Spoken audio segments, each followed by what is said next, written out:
kembali lagi di segmen ngobrol santai.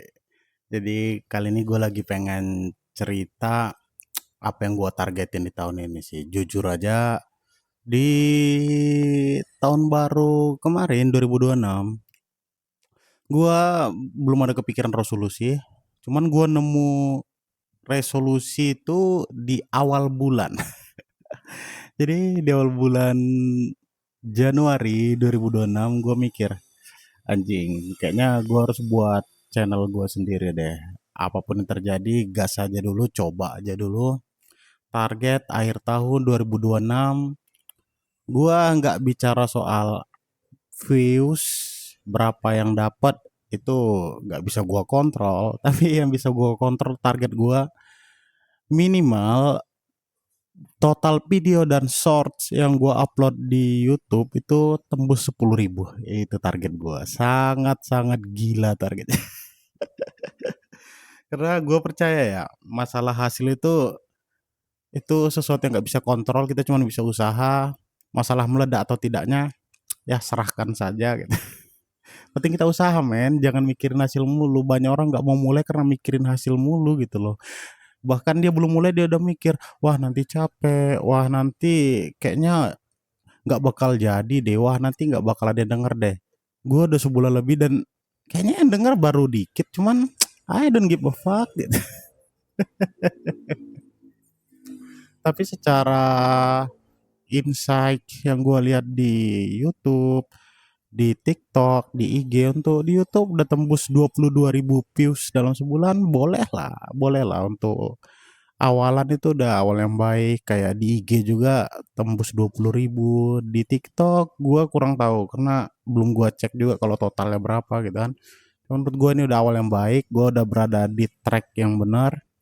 Tinggal gimana cara gue konsisten upload terus dengan target 10.000 konten di akhir tahun harus tercapai. Kita lihat apa yang akan terjadi jika gue konsisten upload sampai 10.000 konten dalam 1 tahun. Gue nggak kebayang sih ini cacing-cacing naga-naga gitu.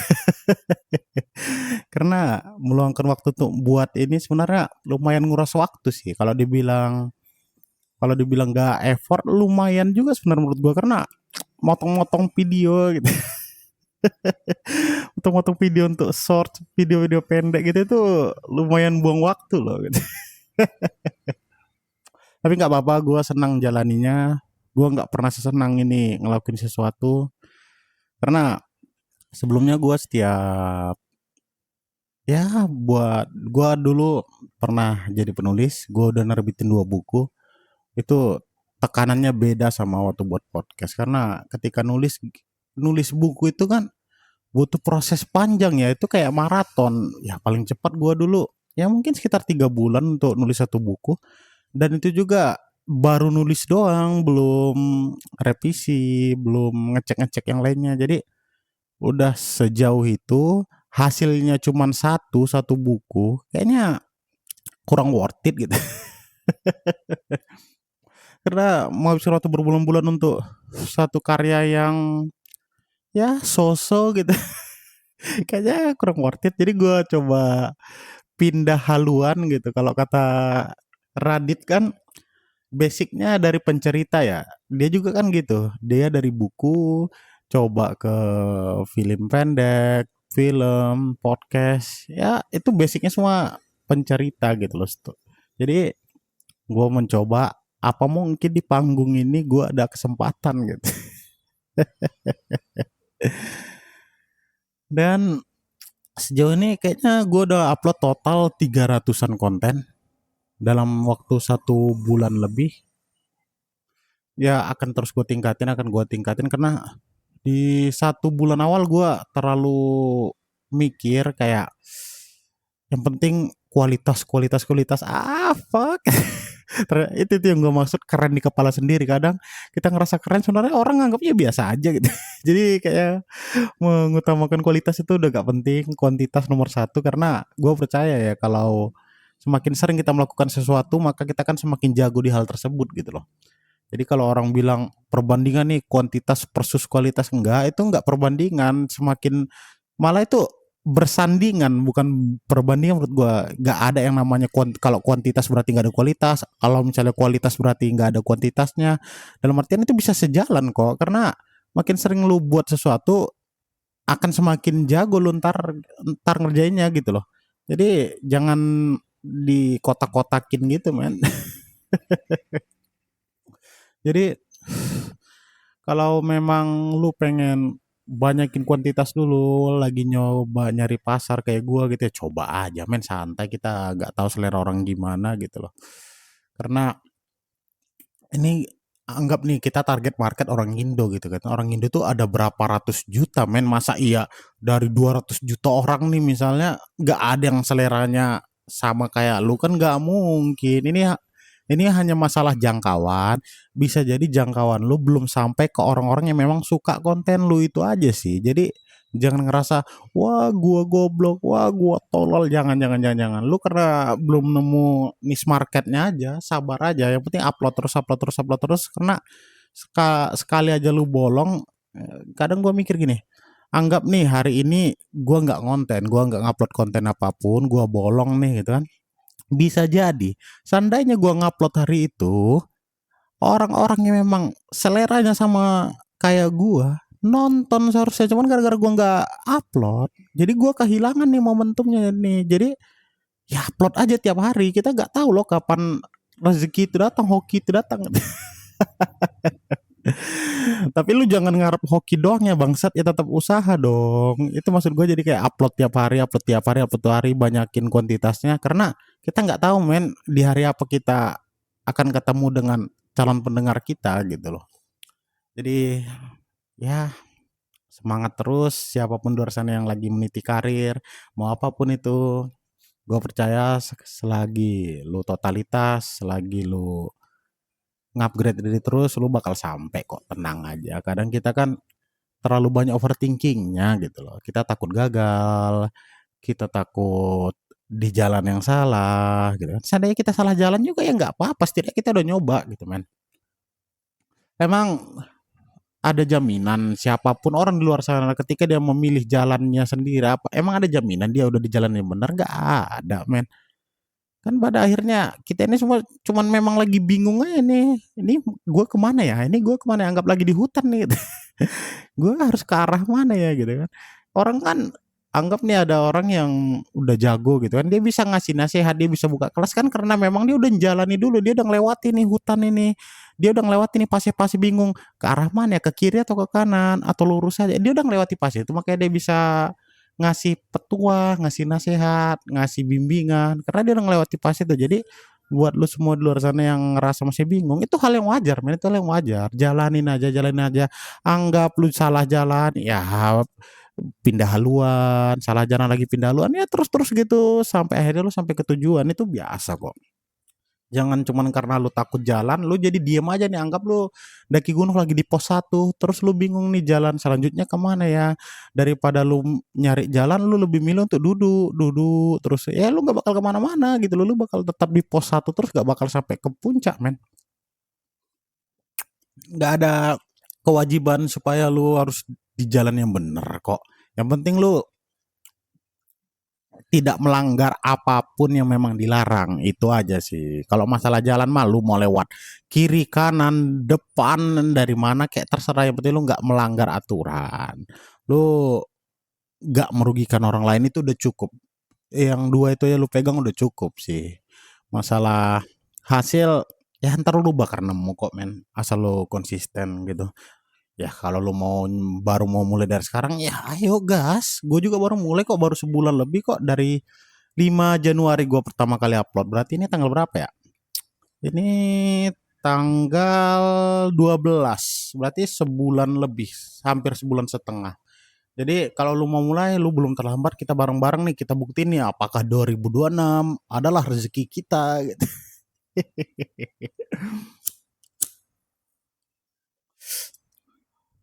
Oh ya, gue penasaran sih.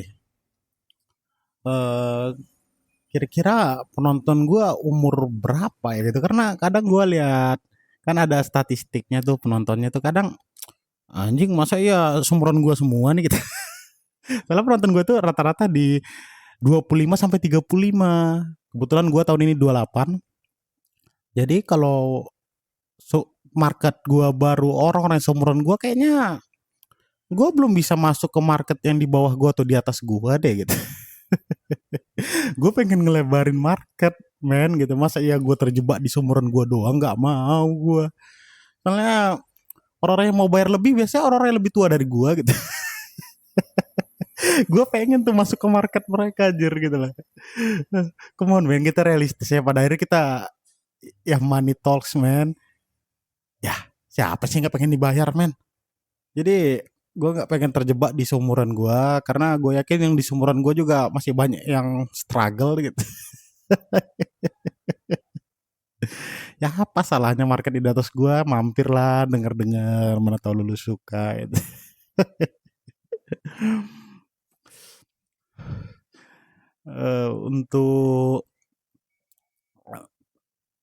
Untuk pengalaman, kita kaji pengalaman deh. Gue pengen flashback ke gue yang dulu. Gue pengen bandingin gue ketika SMA, ketika kuliah, ketika kerja, dan ketika sekarang. Kayaknya menarik tuh dibahas. Jadi kalau bisa dijelasin ketika SMA, gue tuh orang yang ya so-so. Lu tau gak sih tipe orang yang dianggap banget enggak, dilupain pun enggak. Jadi tengah-tengah aja nih, mediocre aja nih gitu.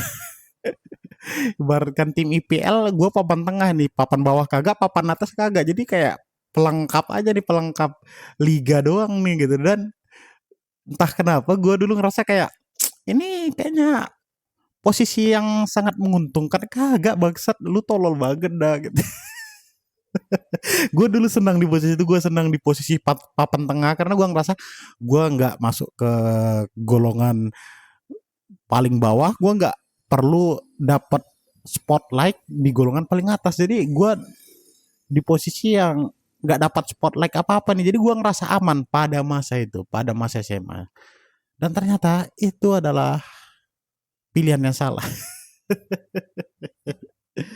Karena kalau lu betah jadi mediocre, menurut gue ada yang salah sih, men, antara lingkungan lu, tontonan lu, nasihat-nasihat yang masuk ke lu, itu ada yang salah sih. Karena setelah gua kaji-kaji, gua dulu orang kayak gitu dan gua ngerasa nyaman. Setelah gua pikir-pikir, kenapa gua ngerasa nyaman? Karena pada saat itu memang nggak ada nih orang yang nunjukkan kalau kita itu harus di atas loh, kita itu harus ambil ambil posisi loh, kita itu harus bisa ke puncak loh. Itu nggak ada di waktu itu, nggak ada orang tipe seperti itu di lingkungan gua. Tapi gua bukan berarti salah mereka sepenuhnya, kagak, nggak salah mereka juga. Cuman gua memang belum nemu nih konsep bersaing, konsep kompetisi, konsep memperjuangkan sesuatu di umur gua atau SMA itu gua belum nemu. Kan ada istilah gini, misalnya lu gak bakal tahu enaknya makanan kalau lu belum pernah nyoba. Nah, gua waktu itu di posisi gitu karena gua belum pernah nyoba, gua belum pernah tahu nih memang gimana nikmatnya berkompetisi, gimana nikmatnya memperjuangkan sesuatu, gimana nikmatnya coba merebut posisi yang di atas gitu. Gua nggak tahu dulu, gua nggak tahu. Jadi gua merasa ketika di papan tengah nih, mediocre nih, ya ini posisi paling aman gitu. Hingga akhirnya gue masuk kuliah. Setelah masuk kuliah, gue udah mulai merengsek nih, udah bukan di papan tengah lagi, udah masuk ibarat kata IPL lagi nih. Soalnya gue penonton IPL, gue fans King MU gitu. Jadi bahkan di IPL ini gue udah masuk top 6 nih, top 6. Bukan yang kelas menengah, bukan di bawah. Gue masuk top 6. Dan gue ngerasa ternyata dapat spotlight lumayan enak gitu. Dikenal-kenal dosen ternyata memudahkan segala urusanmu gitu. Gue baru sadar konsep itu di kuliah, itu baru mulai sadar, belum sadar sepenuhnya. Gue karena dulu gue nggak sengaja sih mendapatkan posisi itu, nggak sengaja karena Kebetulan gua suka matematika dan gua kuliah di jurusan teknik yang tentunya berhubungan banyak dengan matematika. Jadi gua tipe mahasiswa yang memang cukup ngerti apa yang diajarkan oleh dosen gitu. Jadi kayak misalnya nih ada 5 soal dikasih kan. Biasanya kan soal nomor satu 2 3 itu levelnya masih easy ke standar lah gitu, standar gitu kan. Cuman 4 5 ini biasa udah sulit. Nah, gua dulu karena tipe yang ngerti, jadi satu 2 3 tuh biasanya temen gua ada misalnya yang pengen tampil, nah maju maju ini jawabannya, nah ini maju ini jawaban. Ah, gua tipe yang kayak gitu dulu. Memang belum terlalu pengen tampil, tapi udah mulai ada rasa kayak kayaknya gua harus jawab yang sulit biar kelihatan gitu loh. Jadi belum itu yang gue bilang tadi secara nggak sengaja gitu kan. Jadi ketika nomor satu udah dijawab, nomor dua udah dijawab, nomor tiga udah dijawab, nomor empat udah dijawab, nomor lima tentu pada kasus gua mereka nggak ada yang bisa jawab. Ya soal nomor lima ada yang bisa kerjakan, diam nih semua diam, gua lihat kiri kanan diam, diam, diam, diam. Gua angkat tangan nih gua, saya pak gitu kan. Oke oke coba maju gitu kan. Jadi gue kerjain dan kebetulan jawabannya benar. Dan momen seperti itu sering terjadi di seluruh mata kuliah. Sehingga dosen kenal gua. Jadi mereka mikir, boleh juga nih gitu. Ini nggak keren keren di kepala sendiri ya bangsat. Ini beneran, ini gue cerita beneran. Jadi mungkin mereka mikir keren juga nih anak gitu ya. Nah setelah itu gue ngerasa setelah dosen kenal gue mikir kayaknya enak juga dikenal sama orang gitu. Mulai deh tuh tumbuh rasa ingin menampilkan sesuatu yang lebih baik, rasa ingin mengupgrade diri, rasa ingin mencoba bersaing, itu mulai tumbuh di kuliah. Hingga akhirnya masuk di setelah tamat kuliah. Nah, di sini setelah wisuda itu gua entah kenapa kayak downgrade anjir. Jadi gua ngerasa gua downgrade karena dulu di akhir-akhir semester gua tipe orang yang pesimis. Padahal udah mulai tumbuh nih rasa-rasa bersaing itu udah mulai tumbuh, cuman entah kenapa gue waktu itu ngerasa down, ngerasa pesimis, skeptis aja ngelihat segala hal itu skeptis karena terlalu banyak hal yang masuk ke gue.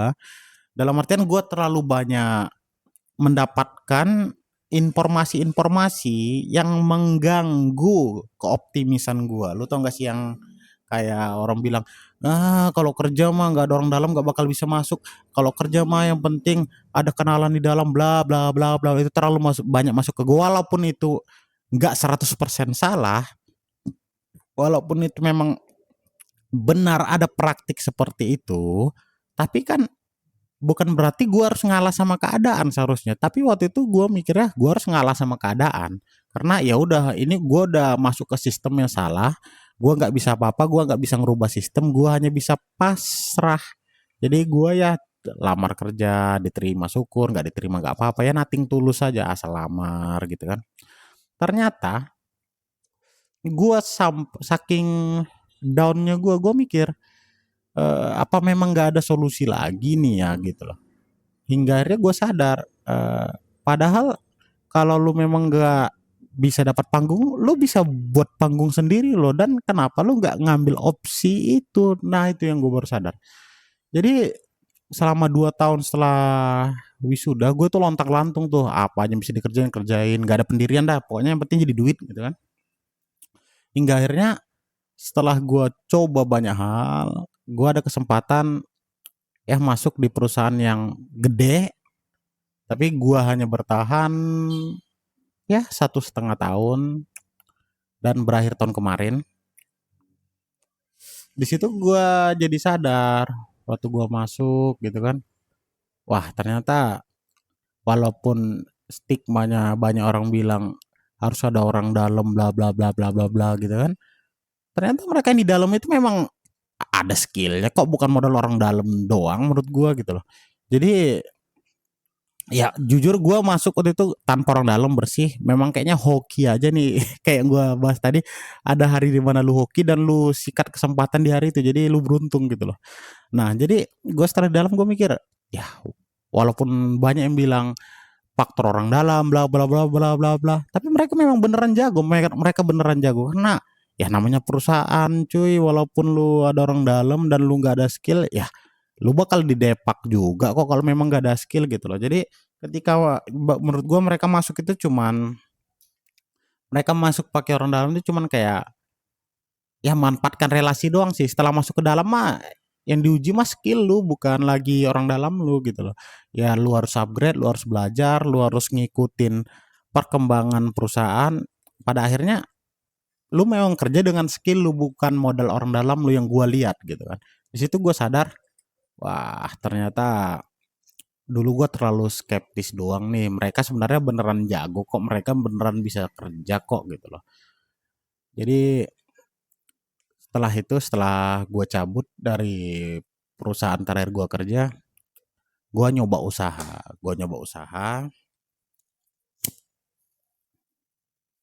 Tapi salahnya gue terlalu terburu-buru.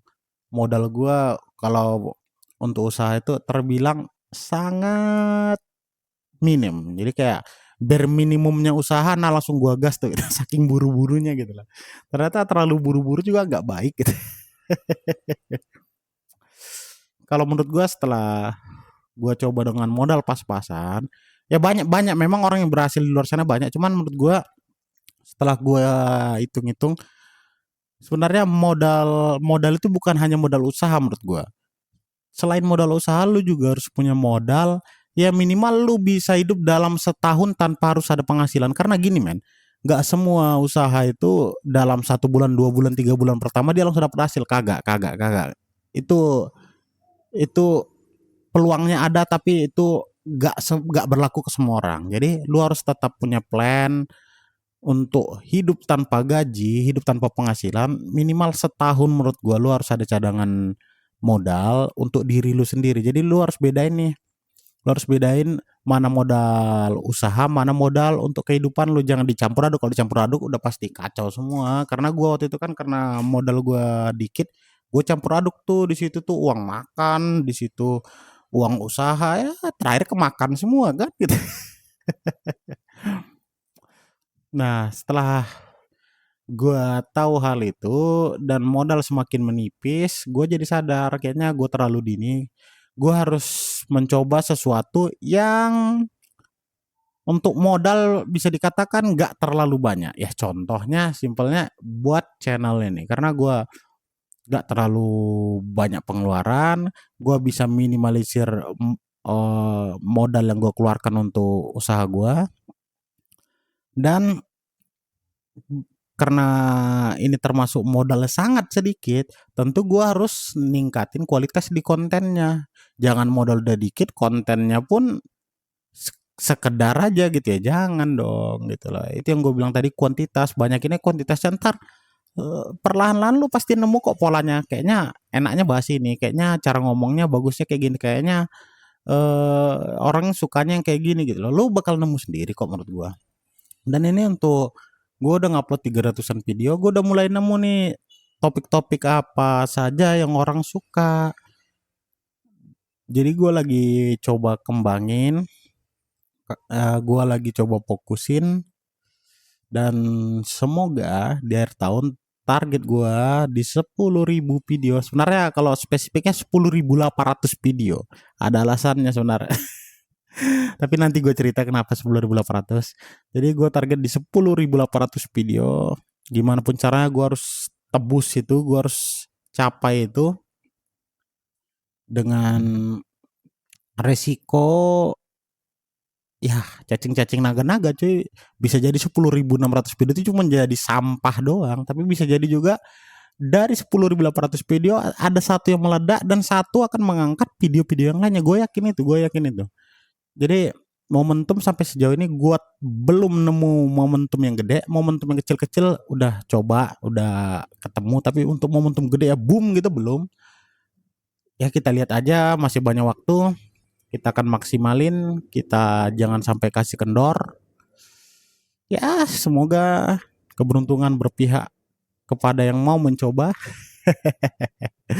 Ya, namanya mensupport diri sendiri men, karena nggak akan ada yang support lu kalau kerjaan lu kayak gini bangsat gitu. Siapa sih orang yang support kerjaan kayak gini ya? Karena kita di lingkungan kita men, orang kan realistis ya, kayak ya kerja mah kerja yang bisa dapat gaji bulanan, gaji harian, gaji per jam, ya yang dalam artian uangnya tuh nyata langsung ketemu nih duitnya. Kayak konten-konten kayak gini kan belum tentu ada duitnya nih. Dan kalau seandainya duitnya ada duitnya juga belum tentu gede. Gak ada jaminan, gak ada jaminan. Cuman gimana cara untuk meminimalisir resiko itu yang gue lakuin. Kenapa gue ngupload 10.800 video? Betapa tololnya gue kalau 10.800 video sama sekali tidak ada yang meledak. Itu kayaknya gue tolol banget deh. Itu gue adalah manusia paling tolol deh kayaknya kalau nggak ada yang meledak gitu kan. Dan seandainya memang di 10.800 video nanti tidak ada yang meledak juga, apakah gua akan stop? Tetap gua akan lanjut. Ya, kenapa gua harus stop? Gua udah bangun 10.800 video, gua tiba-tiba stop. Itu kan sama aja gua mengamini kegagalan gua. Menurut gua gagal itu ketika lu berhenti gitu loh. Ketika lu belum berhenti, itu masih masuk proses. Mau lu ngupload 10.000 video, 20.000 video, 30.000 video, selagi lu belum berhenti mah itu belum gagal menurut gua. Tinggal kita harus introspeksi. Itu yang lagi coba gue lakuin, introspeksi setelah kita upload. Misalnya contoh nih, gue 300 video, setelah 300 video kenapa sih video gue belum naik? Nah itu nih yang lagi gue bedah-bedah, apa sih salahnya, apa sih yang perlu gue perbaiki, apa sih yang harus ditingkatin lagi. Itu yang lagi gue lakuin, dan semoga aja gue nemu ya cahaya, menemui setitik cahaya gitu. Karena kalau kita ngupload doang dan di nggak ada introspeksi gitu, ya lu bakal misalnya contoh nih, udah jelas nih ternyata video yang kayak gini sampah nih, orang nggak suka, masa ya kita pertahanin men gitu kan? Kan nggak mungkin dong. Kita harus terus upgrade, kita harus terus belajar, kita harus terus coba cari marketnya sampai nemu nih mana nih yang disenangin orang-orang gitu loh. Bukan berarti mengikuti pasar itu jelek, enggak. Kalau lu memang nggak pengen ikut pasar juga nggak apa-apa gitu loh. Cuman untuk awal, untuk supaya orang bisa kenal lu, ya mau nggak mau men lu harus bahas apa yang orang suka. Karena kalau lu bahas yang nggak orang suka, ya siapa yang mau dengerin lu kan? Itu bentuk realistis gitu loh. Ketika pada akhirnya ketika lu udah gede dan lu pengen idealis, ya terserah lu. Lu kan udah ada masa. Kalau lu udah punya masa mah lu mau buat apa aja juga masa lu bakal ngikutin. Cuman kan posisinya lu masih ngerintis, lu masih berjuang, lu masih belum tahu nih pendengar lu orang yang kayak gimana gitu. Jadi coba aja semua market, nggak apa-apa, nggak apa-apa, nggak usah idealis dulu. Lu ikutin aja dulu apa yang memang lagi disenangin orang. Orang lagi senang bahas ini, coba lu bahas. Orang lagi senang bahas itu, coba lu bahas. Nggak apa-apa, nggak apa-apa. Berproses hingga pada akhirnya lu bakal tahu lu harus di market yang mana.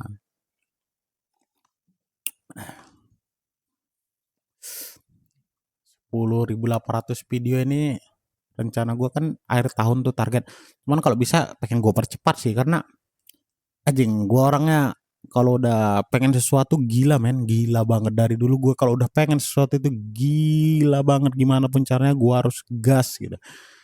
um, itu sebenarnya kelakuan bisa dibilang buruk, bisa dibilang enggak. Kalau secara buruknya ya gue jatuhnya kayak orang yang memaksakan kehendak gitu kan.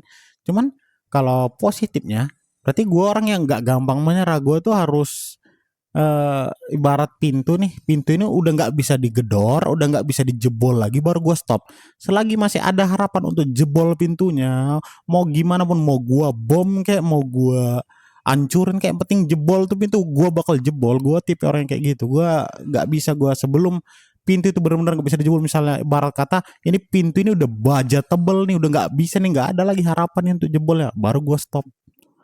Selagi masih ada harapan, gua bakal sikat tuh gimana caranya jebol pintu tuh, dobrak pintu tuh, mau pakai apa kayak terserah, yang penting masih ada celah yang bisa gua lewatin. Selagi itu masih ada, gua bakal terus sikat. Gua tipe yang kayak gitu dari dulu. Makanya kayak buku juga, wah dulu kayak orang tua gua ngomong kan, ibarat kata, lu mau nulis buku lu yakin? Nggak yakin gua.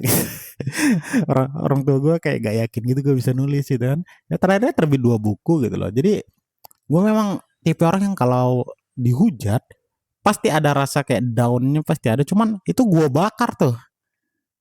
Hujatan-hujatan itu gue coba kayak jadiin energi. Tunggu aja ya gue buktiin ntar. Nah gitu seharusnya, jangan cuman diambil daunnya doang. Itu harus bisa jadi bahan bakar lo. Lu harus jadi semangat karena ada orang nih yang nunggu lu jatuh. Nah buktiin nih kalau yang dia bilang itu salah. Nah, gue tipe yang kayak gitu.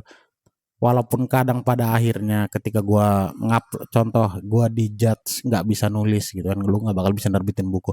Walaupun pada akhirnya setelah gue terbitin buku gue nggak laku, setidaknya gue bisa matahin stigma dia kalau gue nggak bisa nulis. Nah itu yang penting di gue gitu. Cuman ya namanya rezeki ya kan, walaupun kita udah nerbitin, udah capek nulisnya, itu kan kembali itu kan pada akhirnya kan kembali ke nasib juga ya gitu kan. Sekeras-kerasnya kita berusaha, kalau pintunya memang udah tertutup ya mau gimana. Yang penting usaha dulu, lakuin memang semaksimal mungkin, totalitas dulu, baru lu bisa lihat hasilnya sebenarnya gimana. Kalau lu belum usaha, lu belum totalitas, lu belum maksimalin, lu gagal, ya wajar menurut gua. Cuman kalau lu udah maksimalin dan tetap gagal, ya mungkin memang pintunya udah nggak bisa dijebol aja, kayak kayak yang gue bilang tadi, udah nggak bisa dijebol nih. Ini udah baja 1 meter kali gitu. Ini pintunya ini ada baja 1 meter, susah nih jebolnya. Ya udah mau gimana? Setidaknya lu udah usaha gitu loh kan. Dan masih banyak peluang lain kok kalau lu gagal di situ. Itu aja sih. Jadi mari kita lihat kapan 10.800 video ini akan tercapai. Ya semoga sebelum setahun. Yang pasti akhir tahun itu udah harga mati harus tercapai. Bagi lu semua yang pengen ngikutin perjalanan gua, jangan lupa ikutin terus. Sorry not sorry. Kita lihat kita akan berakhir di mana. Sekian dari gua. Bye.